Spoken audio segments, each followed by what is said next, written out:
qullaa keenya balbala nutti bananii.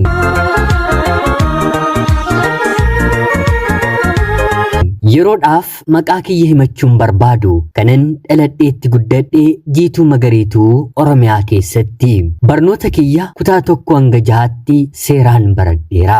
Anis akka nama baratee seeraan hin baradheen jedhe mitiire silaas maaliin jedha lakkoofsaan yoo ta'e kutaa 6ffaa gaheera. Haa ta'uutii garuu dubbisuu barreessuu afaan kaan miti afaan Oromoollee sirriitti hin danda'u. Waggaa 6 baradheen kan hin baree bahe jedheen kan hin amanu ida'uu fi hir'isuu sanummoo kan inni naaf galu maallaqa yoo ta'e qofaadha jedheen dubbachuu nan danda'a. Anis barnoota hin jaalladhu barnoonnis anaatiin hin jaallatu. Akkattan kutaa 6 gahillee haga ammaatti naaf hin galu. Sababiinsaa immoo daree keessaa karaa duubaa barataa 2 yookiin 3 caalaa namni ani dursu hin jiru. Barnoota hin jaalladhusi. Kan ani jaalladhu hojii mana keessaa haadha koo gargaaruudha. Ogummaa mana keessaa ittoo danfisuu buddeen tolchuu gita haadha kootiin ijoollummaa kootii kaasee nan qaba. Haati kiyya obboloota koo dubaraa warreen naan gafanis eegoo koo kan jirtus hojjechiisuurra anaan hojjechiisuu baay'ee filatti. Garaan ishee gahaa. Barnoota hafiitii hojii mana keessaa hojjedhu yoo naan jedhan gammadeen natti toleen hafeen mana keessa hojii jiru hojjechaan oola. Abbaan koo haadha koo waliin haadha manaa 3 qaba. Walii galaan ijoolleensaa ijoollee 14. Haadha koorraatii ijoollee 7 durba 3 dhiira 4 nama godhatedha. Akka amantaa keenyaatti yookiin immoo amantaa musliimaatti kan jaartii 2-3 qabu qabeenyallee horachuu kan ittiin isaan bulchuu yookiin immoo gaggeessuu qabaachuullee ni qaba mitiire. Yeroo ta'e irratti abbaan koo nama qabeenya guddaa qabudha. Yeroo sanas gaa'ela kana ijaarrate. Yeroo ta'e booddee immoo qabeenyi dhufee waanuma baduuf jala jalaan qabeenyi isaa dhume. Maatiin koo guutummaa guutuutti yeroon ani barnootaan kutaa 6 kutaa 5 gaheerraatii kaasee hiyyeessa jedhamudha. Sana qofa otoo hin taane wanti nyaannuuf wanti dhugnullee mana keenya keessatti rakkoo ta'eera. Maatiin keenyi maatii guddaa manni keenyis mana bal'aa ta'e otoo jiru rakkoon garuu mana keenya keessa seenee. Daldala horii irratti abbaan koo nama cimaa ture. Akka odeeffamutti guyyaa tokkotti horii sangoota 17 dallaatii jalaa yaafatanii eegduu jalaa jalaa ajjeesanii abbaa koo jalaa erga qabeenya isaa gara dabarsanii booda mooraalii ittiin hojjetee jiraatu iyyuu hin dhabee jedhamee haasa'ama. Kanaan barnootaan kutaa 6 gaheen kutaa 6ffaa keessa waggaa 3 keessa deebi'ee gubbaa marraatii hangan kutaa 6 qofaatti hin baradhu naaf eeyyamameera ta'e hin beeku. Kutaa 6 gaheen gara kutaa 7tti darbuun dadhabee sanaanis barnoota kutaa 6ffaa si'a 3 keessatti hin kufee. Ani dubartiidha mitiire kanaan booddee maalii yaada jettanii yaaddu tilmaamuun isinittiin ulfaatu. Akkan kana yaanneef immoo obboloonni koo dhiiraa 2 naan gafan anaan akka namaatti otoo hin taane akka horiitti na eegu. Gonkumaa dhiira waliin dhaabbadheen arganii jennaan caccabsaniiti lafa na kaa'u. Dhaabbadheen humna godheen akkuma kutaa 6ffaa takkaa kufeen dargaggeessa tokko waliin haasa'uun jalqabe. Dargaggeessi kun naannoo keenyatti nama kabajamaa nama hojii ogummaa huccuu hodhaatiin akka magaala keenyaatti nama beekamudha. Maqaa biyya koo waameen maqaa nama kanaa otoo waamee anillee huccuu isa biratti hodhedheera kan jettu shamarra yookiin immoo dhiira hin dhabu. Sababiinsaa baay'ee beekamaadha. Qofaa isaatti otoo hin taane hiriyoota isaallee qacaree guyyaatti uffata hedduu hodhee baasuun nama beekamtii godhatedha. Dargaggummaa ganamaan jechuudha.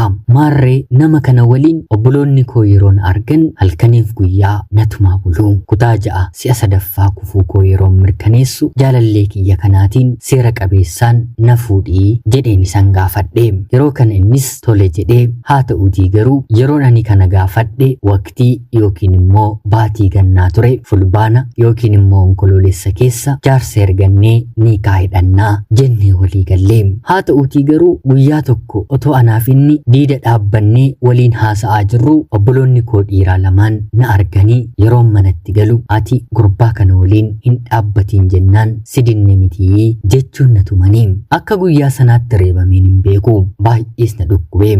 Dur yeroo na reeban sababa godheen hojiillee dideen bakka ciisicha koo darbeen rafaa. Haa ta'uutii garuu guyyaa kana akka yeroo kaaniin goone barnootaan illee kukkufeen abdii dhabeera mitiire kallacha mana jaalallee koo deemeen dirma yommuu isaan nareeban itti argisiiseen har'aa kaaseen sababa obboleessa kootti mana kanaatii hin bahu, yoo barbaadde isa hafe akka barbaaddeetti xumuree jedheen mana hodhaasaa keessa seenee. Innis mana cufatee firaashii halkan yeroo hojjechaa bulu boqonnaadhaaf buufatu ni qaba. Isa naaf buusee turtii kana hundumaa keessatti homaa wal tuttuqqillee hin qabnu. Guyyaa kanarraatii kaasee garuu qaama koollee dabarsee kennuufiif of qopheesseen deeme.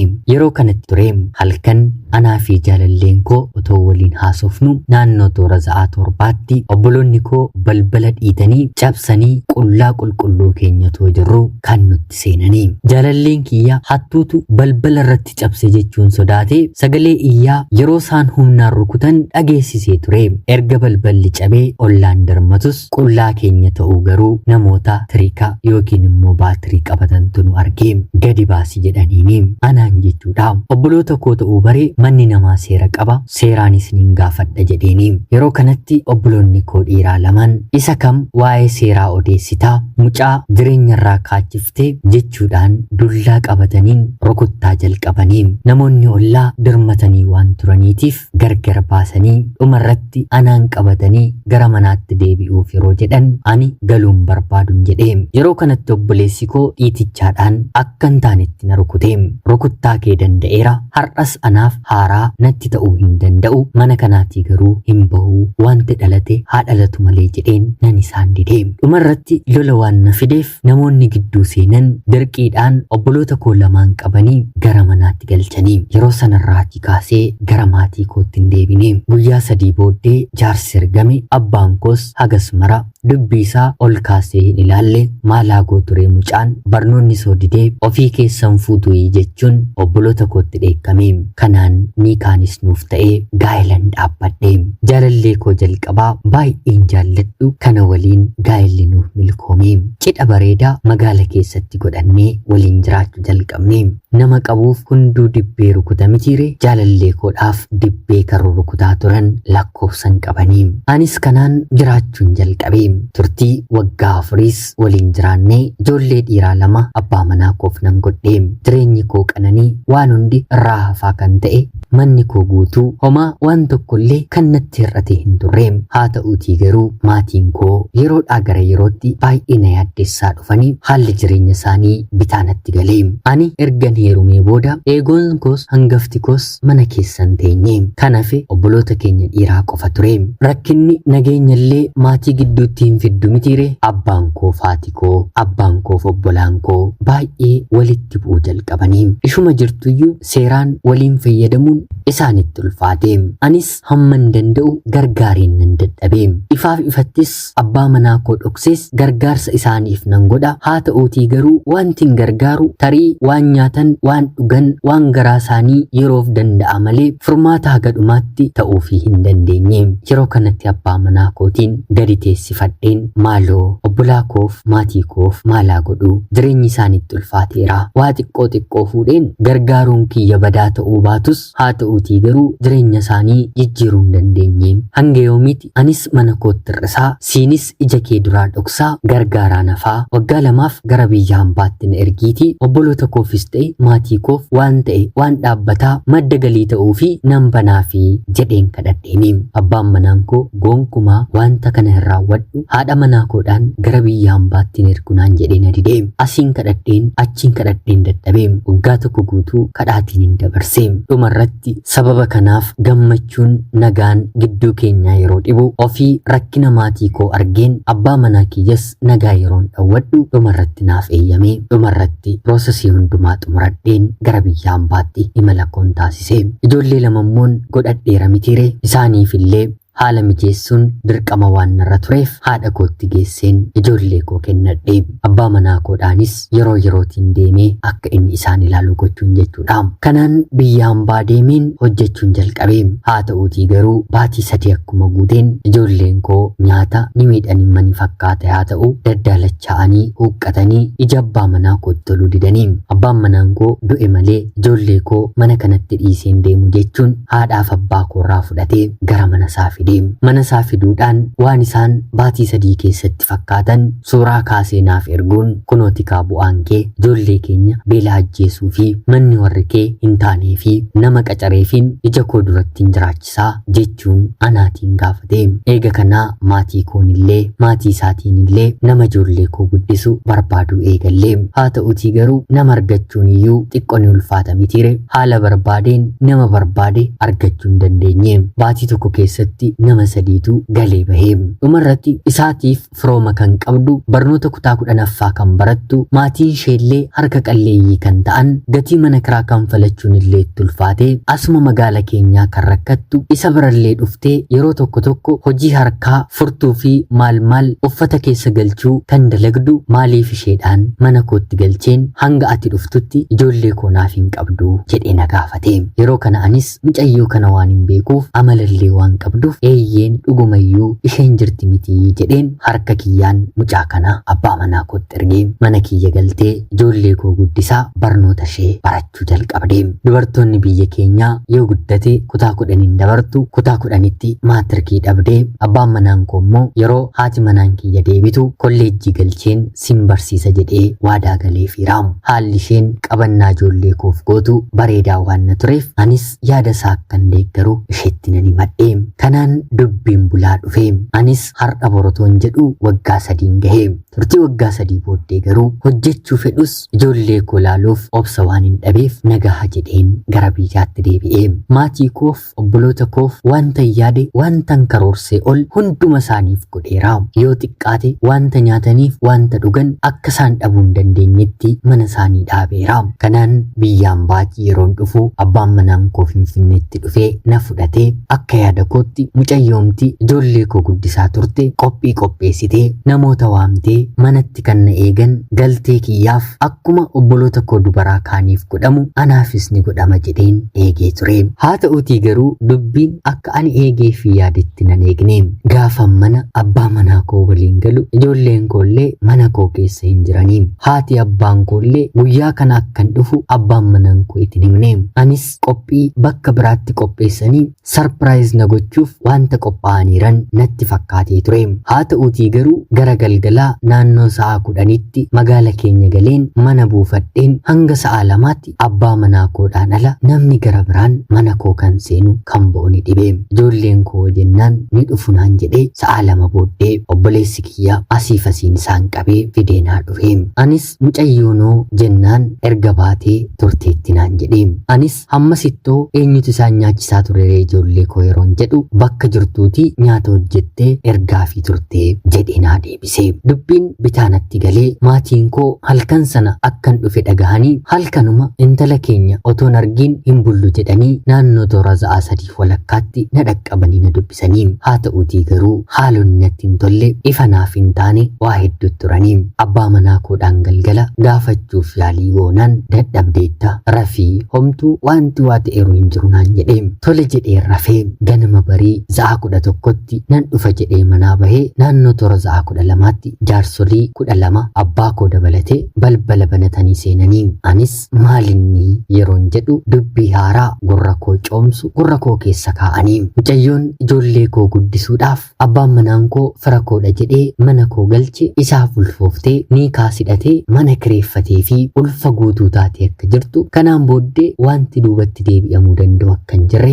innis akka ishee jaallateeru anaanis dhabuu akka hin barbaanne jaarsoliin na kadhatanii. Sila abbaan koo garee koo ta'ee naaf falma mitire hinumaa dubbii hidhaaf dubbii hiikaa jaarsa keessaa ta'ee wantan jedhu wallaalee yoo xiqqaate naannoo sa'aatii 5 ciree otoo nyaatiin teenyee dhumarratti ollaan waanuma afaan keenyatti qabannuyyuu naannoo sa'aatii 5tti nuti fidanii morma kiyyatti kuttanii malee kanaan booddee isa waliin hin jiraadhuun jedhee. Haa ta'uutii garuu dubbiin jaarsaan dhufu tarkaanfatanii darbuun rakkoodhaati. Namoonni gurguddoon sheekonni namoonni nani kabaju jaalladhu firoottan koo waan keessa jiraniitiif kanas darbee deemuun natti ulfaatee deebii nani kennee fi kan ani dhagaye har'adha. Har'aaf argatti murteessuun waan natti ulfaatuuf ani mana kanaan ba'u eessayyuu hin deemu. Haa ta'uutii garuu wanta murteesse torbee booddee isinitti himaa jedheen jaarsolii mana kootiin baase. Torbee booddee jennaan torbanuma sana akka dubbii fuudhaaf heerumaa abbaan manaan koo qabee jaarsolii kana gara manaatti fide. Anis takka takkaa heerumeera, takkaa ijoollee lama horadheera, abbaan manaan koo anaaf nama gaarii, jaalallee ijoollummaa koodha, isa yoon dhiise ammas jireenya haaraa rakkoo qabu wanta fuuldura kootiin eeggatuuf tole waliin hin jiraadhaa,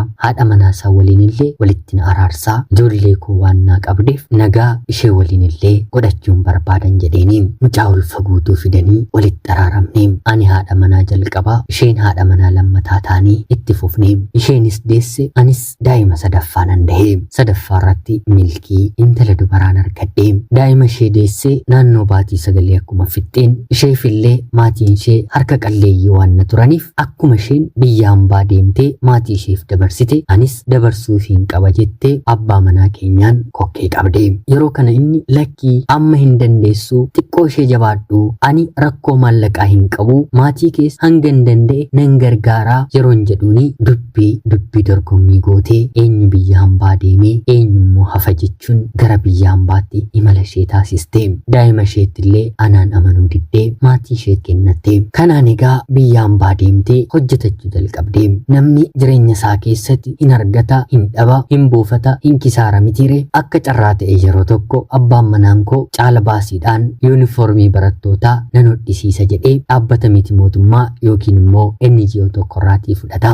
Yeroo kana NGO'n kun gatii huccuuwwan hodhee kana yeroo isaatti kanfaluu fedhiduun maallaqni hedduun namarraa isiniif hin deebisa jedhee liqeeffatellee waan tureef waggaa tokko guutuu haala hin taaneen akka hin taanetti rakkanne. Bu'aan argadha jedhanii yaadanii kasaaruun ni jira mitiire. Bara sana abbaa manaa kootiin waa baay'ee dhabsiise. Mana keessatti illee wanti nyaannu wanti dhugnu hanga dhibuutti jechuudha. Yeroo sana dabaree isaanii maatiin koo, haatii fi abbaan koo nu gargaaranii. Kanaan egaa yeroo kanatti maallaqa isheen ergitu anaafillee kennuun ijoollee koofis uffata, waan nyaatamu fi kanneen kana fakkaatan ittiin gargaarama ture. Dubbii isaanii keessatti fakkaata isheef hin kenne jedhee yaasa'u yeroo haati manaa lammataa dhageessu na qabaa na gadhiisaa jettee kan ani hojjedhu haadha manaa kee akka ittiin jiraachistuuf otoo hin taane kisaaraa kee akka deebifattuufi jechuun maallaqa ergitu addaan kutee. Addaan kutuu qofa otoo hin taane maallaqa kiyya kanan sitti erge hunda maatii koof naa kenni, siif otoo hin taane maatii koofin biyya hambaa deeme jechuun waggaa 2 deemte keessatti wanta isheen nun argisiisne hin qabdu. Turtii waggaa 2 booddee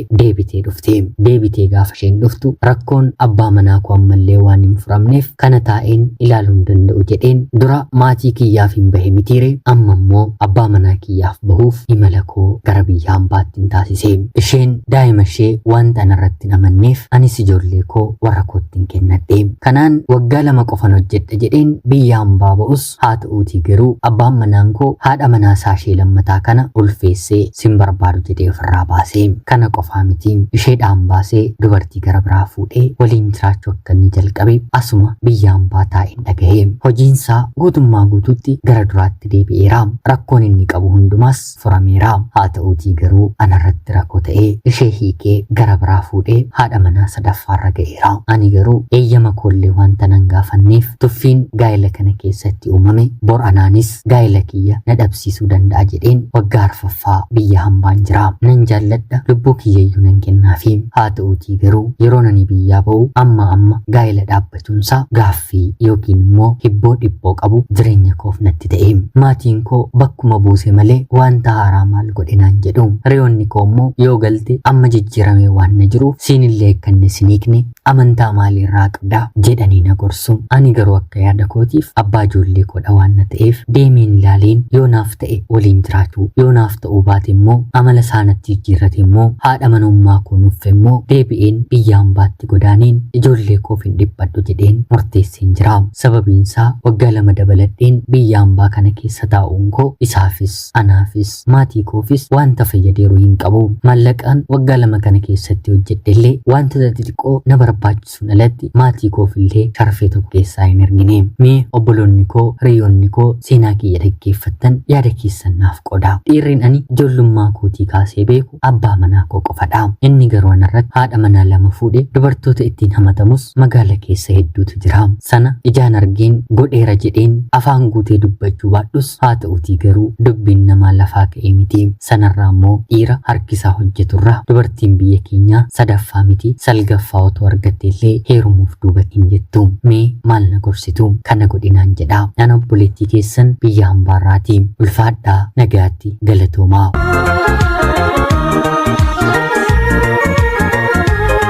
Yooyyaa ashamaa akkam jirtu kabajamtootaaf hordoftoota qophii keenya. Nagaaf jaalalli tokkummaan bakka jirtan hundaatti hunda keessaniif haa ta'u jecha guyyaa irraallee turtii yeroo muraasaa booda seenaa ajaa'ibaa tokko isiniif qabadheen dhiyaadheera. Akkasin irraa barattanii hubannoo cimaa ta'e tokko irraa argattan homaa shakkii tokko illee hin qabu. Obboleettii keenya seenaa kee kana nuuf qooduu keetiif guddaa galatoomisiin jecha kabajamtootaaf hordoftoonni qophii keenyaa seenaa ishee dhaggeeffattan yaada keessan komentii jalatti qoodaafi jecha qophiin sa'aatii kanaaf guyyaa irraa isiniif qabadheen dhiyaadhe kanuma fakkaatti. Like, share fi subscribe gochuullee hin dagatinaa jecha qophii yookiin immoo seenaa barsiisoo bashannansiisoo gara biraatiin haga walitti deebinutti bakka jirtan maraan turtii gaarii kan